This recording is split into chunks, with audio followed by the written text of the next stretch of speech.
যে কোনো সময় ইচ্ছা উনি বাংলাদেশের নাগরিক, যে কোনো সময় ইচ্ছা উনি দেশে ফিরতে পারবেন।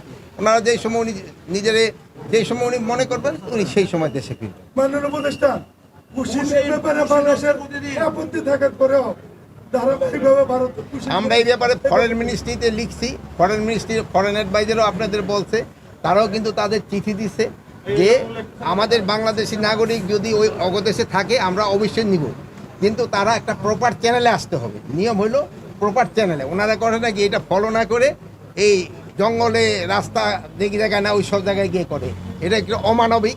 এই যেগুলো আমরা কিন্তু এটা শুধু আমাদের না, আমাদের যে অ্যাম্বাসেডার আছে, হাই কমিশনার আছে দিল্লি, তাকেও এটা বলা হয়েছে এবং ফরেন অ্যাডভাইজার এই ব্যাপারে আপনাকে কিন্তু ব্রিফও করছে। এয়ারপোর্ট, তারপরে ল্যান্ডপোর্ট, এইগুলির ক্ষেত্রেও কিন্তু একটু সচেতনতা বৃদ্ধি করার জন্য বলা হয়েছে। এই জন্য আগে কিন্তু নিজেকে আপনাকে সচেতন হইতে হবে না। আপনারা তাকে সম্বন্ধে জিজ্ঞেস করতেছেন, কিন্তু আপনারা কেউই নিজেরা মাস্ক করেন নেই, অন্যেরা বলতেছেন, আপনারা নিজেরা করবেন, অন্যেরও বলবেন। সবাই যেন মাস্ক ব্যবহার করে। এই এখনও কিন্তু আমাদের এটা ওইরকম অত কোনো বড় সমস্যা হচ্ছে না, তারপরেও আমাদের এটা যদি সবাই ব্যবহার করতে, এটা সচেতনামূলক ব্যবস্থা। সবাই এই কোভিডের জন্য একটু সচেতন হইতে হবে। সবাই এই যে একসাথে যে সময় একটু মাস্ক ব্যবহার করবে।